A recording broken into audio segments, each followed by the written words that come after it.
संस्थापक and CEO सार्थक श्री लव वर्मा, पूर्व सचिव भारत सरकार, Shri Sandeep Verma, CEO small industry development bank of India, Vijay Dalvi ji, Shri Kishan Kangra ji, सलाहकार बोर्ड सदस्य सार्थक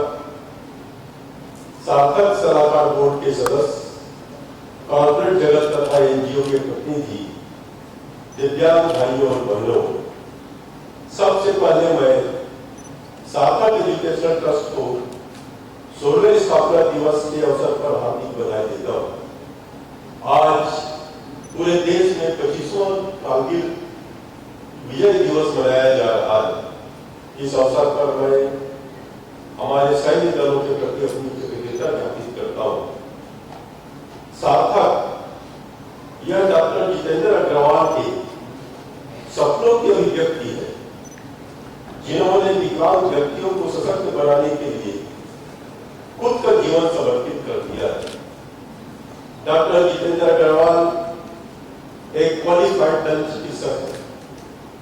वर्ष 2004 में अपनी दृष्टि खोने के पश्चात 4 साल के अंदर उन्होंने दिव्यांग व्यक्तियों की शिक्षा, कौशल प्रशिक्षण और सक्षमीकरण का महान कार्य आरंभ किया। यकीनन कोई व्यक्ति अचानक दृष्टि खोने के बाद आत्मविश्वास खो बैठता है, लेकिन डॉक्टर जितेंद्र अग्रवाल अपने ऊपर बीती गंभीर आपदा को देश के सभी दिव्यांगों के लिए एक अवसर में बदल दिया। दंत चिकित्सक बने रहते तो संभवतः डॉक्टर अग्रवाल 100,000 लोगों को सेवा दे पाते, लेकिन उन्होंने सभी बाधाओं को पार करके दिव्यांगों के लिए भारत का सबसे बड़ा एनजीओ का संगठन का निर्माण कर दिया। पिछले 16 वर्षों में सार्थक एजुकेशनल ट्रस्ट एक विशाल बरगद के पेड़ की तरह विकसित हुआ है। जैसा कि बताया गया है कि सार्थक के आज 20 राज्यों में 25 केंद्र हैं।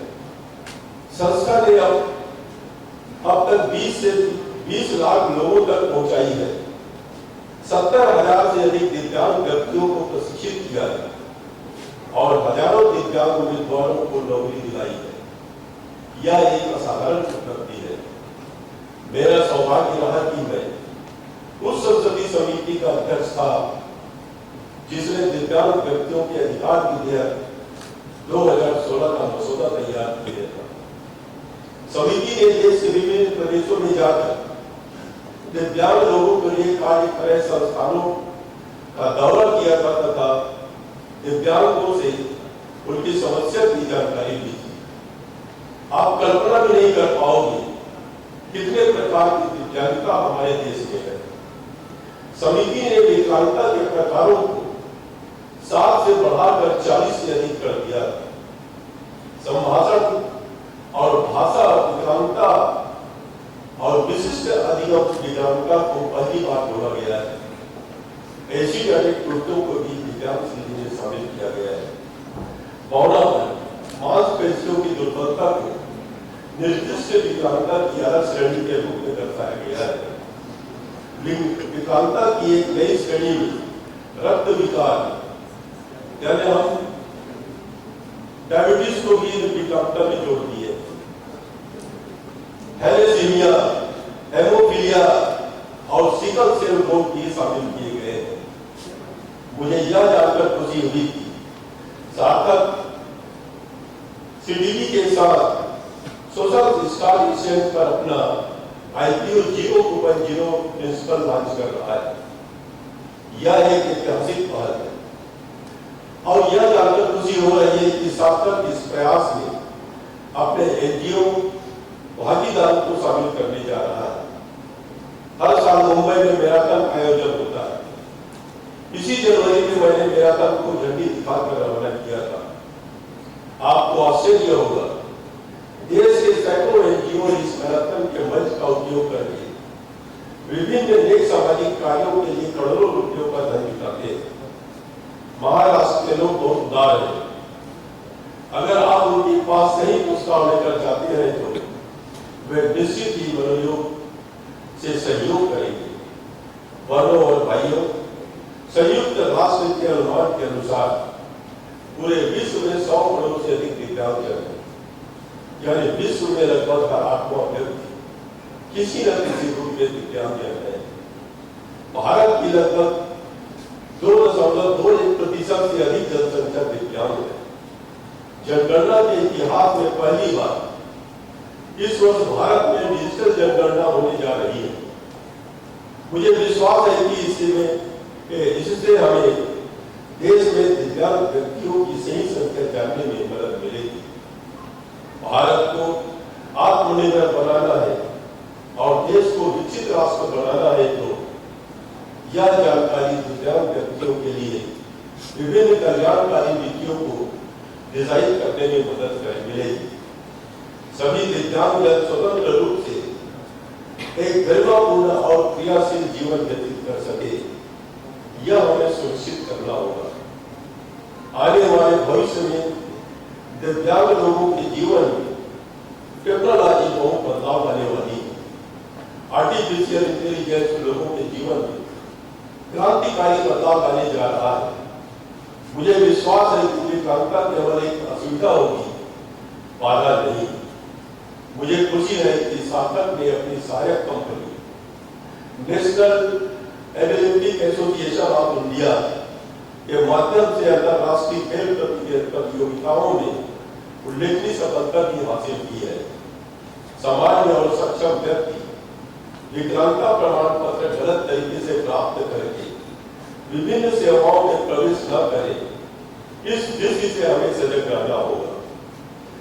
फर्जी विकलांगता प्रमाण पत्र देने वाले और लेने वाले दोनों के खिलाफ कानूनी कार्रवाई की जानी चाहिए। मुझे सार्थक एजुकेशन ट्रस्ट से बहुत ही उम्मीद है।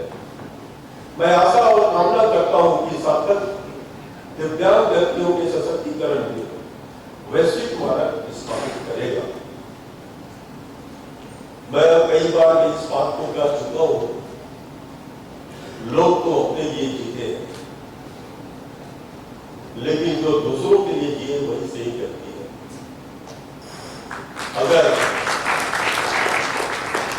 भगवान ने हमें मनुष्य जीवन दिया, अब जैसा हिंदू धर्म के अनुसार कहते हैं कि करोड़ों योनि में जाने के बाद आखिरी में मनुष्य जीवन प्राप्त होता है, और पता नहीं आप पिछले जन्म में कितने बार किस योनि में जन्म लिए, कितनी तकलीफें पाए, हम नहीं जानते। लेकिन अगर हमको मनुष्य बनाया है भगवान ने, तो हम अपने जीवन को सार्थक बनाने के लिए हमको सार्थक सीखना है। हम गरीब लोगों की सेवा करें। अगर डॉक्टर अग्रवाल की जगह कोई दूसरा होता तो उसको तो दिखाई दे रहा है, मैं तो विकलांग हो गया, मैं कुछ नहीं कर सकता, मुझे दूसरे के सहारे चलना पड़ता है, घर में बैठ जाता। लेकिन मैं अग्रवाल जी को बहुत बहुत धन्यवाद दूंगा कि उन्होंने अपनी कमजोरी को मजबूती में बदला है, और आज ये सार्थक, मुझे विश्वास है कि देश में ही नहीं ये संस्था अंतरराष्ट्रीय बनेगा, मुझे उम्मीद है। धन्यवाद। इस 16 साल की जो जर्नी जरा उसके बारे में कुछ बताना चाहेंगे? ओके, तो सार्थक ने जो शुरुआत जब किया था तो हम लोग दिव्यांगजनों को कंपनियों में नौकरियां नहीं थी, और अभी 16 साल बाद अगर देखें तो कंपनियां ज़्यादा हैं, मतलब नौकरी देने वाले 5000 कंपनियां हैं। तो वो एक रिवर्स हो गया, जो शुरुआत में एक भी कंपनी नहीं थी, अब 5000 है। और किसी भी तरह की दिव्यांगता को, चाहे वो बच्चे बोल सुन नहीं सकते, चाहे वो फिजिकली डिसेबल्ड हैं, चाहे विजुअली इम्पेयर्ड हैं, सबके लिए नौकरियाँ। तो जो सार्थक की जर्नी में एक जो बड़ा माइलस्टोन अचीव हुआ कि जो प्राइवेट कंपनियों में जो नौकरियाँ नहीं थी वो अब भरपूर मात्रा में हो गई हैं, और हर दिव्यांगजन जो काम करना चाहता है उसके लिए पूरा एक मार्केट प्लेस तैयार हो गया है। सर, इससे जब मैं यहाँ देख रहा हूँ PWS provide direct service area of health education and skill employment, और क्या कुछ टारगेट है इसमें बदलने?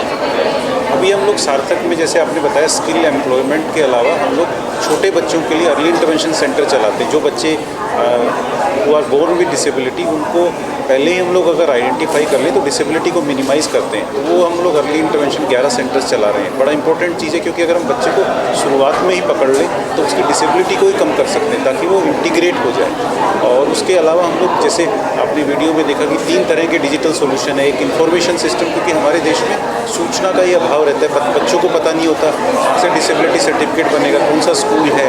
तो वो सारी चीज़ें एक ही ऐप में डाल दी, कैब सारथी, जिसमें उनको मिल रही है। और अगर वो ऑनलाइन, क्योंकि अभी कोविड के बाद से ऑनलाइन का ज़माना है, तो घर बैठ के ही वो अब early intervention therapy, skill employment programme, तो ज्ञान सारथी एक मोबाइल ऐप आ गया है। और नौकरी पाने के लिए भी सरकारी और गैर सरकारी एक रोज़गार सारथी जॉब पोर्टल है, जिसको करीब 50,000 से ज़्यादा दिव्यांग बच्चे यूज़ कर रहे हैं। आपको एक मैं ना इसका अलग सा दृष्टिकोण देता हूँ जी। डॉक्टर साहब ने बोला कि प्राइवेट सेक्टर की पहले नौकरियाँ नहीं थी, अब अत्यधिक नौकरियाँ क्यों हैं? ऐसा क्या विशेष है दिव्यांगजनों में? तो मैं आपको बताता हूँ। मैं और आप अगर हम काम करेंगे तो क्या होता है, 5, 7, 10 मिनट बीच बीच में ब्रेक लेकर के फ़ोन पे चेक करेंगे, व्हाट्सएप करेंगे, ये करेंगे, वो करेंगे। जो दिव्यांगजन होता है उसकी एफिशिएंसी एक आम आदमी के बराबर न होकर के उससे अत्यधिक ज़्यादा है। तो अगर एक आदमी, तो हमने ये देखा कि होटल्स में वो रूम बनाने का काम करते हैं। एक अगर साधारण व्यक्ति एक दिन में 22 रूम बनाएगा, जो दिव्यांग हमारा मित्र है वो कम से कम 30 बनाएगा। तो 25 से 30% काम उसी सैलरी में वो दिव्यांग बच्चा कर रहा है। इसका अर्थ क्या है? इकोनॉमिक्स ऑफ दिव्यांगजन। तो वो कोई भी चैरिटी नहीं कर रहा, they are bringing more efficiency. दूसरा चीज़, आप जब एक साधारण व्यक्ति होते हैं, मैं साधारण व्यक्ति, हम लोग गप्पा गोष्ठी में थोड़ा समय निकालेंगे। दिव्यांगजन गप्पा गोष्ठी नहीं करते, तो उनका समय नहीं निकलता। तीसरा चीज़, आपके पास ये जॉब छूटा, दूसरा जो जॉब आ जाएगा, तीसरा जॉब आ जाएगा। दिव्यांगजन के पास अपॉर्चुनिटीज़ अब तक लिमिटेड थी, तो वो मेहनत ज़्यादा करता। तो there is economics in hiring persons with disability. Sir, आपसे जानना चाहता हूँ, आज भी हमारे समाज के अंदर दिव्यांगजन जो है, अगर किसी जॉब के लिए जाता है, उनको इन दृष्टि से ही देखा जाता है, उनको नकारा जाता है किसी न किसी कारण से। क्या ऐसा कोई मुहिम चलाना चाहिए जिससे लोग उन्हें अपनाएं? बिल्कुल, देखिए ये सिचुएशन 2008 में थी, बट अगर आप अब मार्केट में रिसर्च करके देखेंगे कि करीब जो हमारे देश की 5,000 बड़ी कंपनियां हैं, वो दिव्यांगजन अगर इंटरव्यू देने जाएं, अप्लाई करें तो उनका स्वागत करती हैं, उनको घर तक जाके भी वो लेके आती हैं, उनको ट्रेनिंग भी देती हैं, उनको ऑन जॉब ट्रेनिंग भी देती हैं। तो आई थिंक काफ़ी हद तक चीज़ें बदल गई हैं। और उसमें चैलेंज कंपनियों का नहीं था, वो अवेयर नहीं थे। जैसे अगर हम बात करें कि हम अगर पब्लिक प्लेस पे देखें, मॉल के अंदर, बस क्योंकि हमारा सिस्टम इनएक्सेसिबल है तो वो बाहर नहीं निकलते थे, तो उनको पता नहीं था कि कैसे बच्चे नौकरी करेंगे। बट धीरे धीरे 16 वर्षों में उनको अवेयरनेस हो गई। सिद्धार्थ जी ने जैसे बताया, उनकी क्षमताओं के बारे में मालूम चल गया, उनकी कैपेबिलिटी जो है आउटकम में ज़्यादा काम कर लेते हैं। तो अब उनको समझ में आ गया कि ये बिजनेस केस है, ये चैरिटी गेम नहीं है, और इसलिए वो ज़्यादा से ज़्यादा बच्चों को हायरिंग कर रहे हैं और उनके लिए पूरा उन्होंने रास्ते खोल दिए हैं। मतलब अभी वो जो सिचुएशन था पुराना बिल्कुल पूरी तरह से बदल गया है, और वो कितने भी नंबर में किसी भी डिसेबिलिटी को हायर करने के लिए तैयार है। ओलंपिक्स आने वाला है दिव्यांगजनों का, और सार्थक ऐसे ओलंपिक्स को सपोर्ट करते हैं, या वो सार्थक के कोई NGO से कोई ओलंपिक्स में ज़्यादा कुछ शेयर करना चाहें?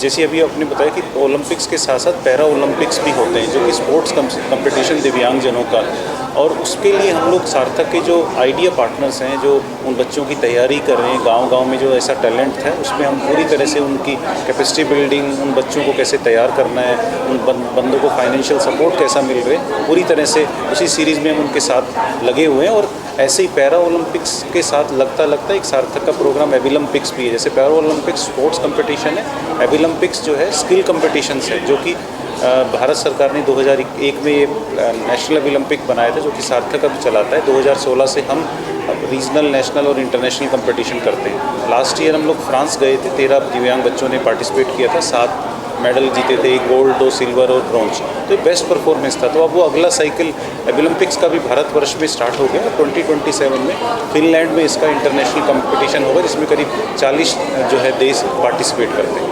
सर, आप कुछ विचार रखना चाहेंगे हमारे?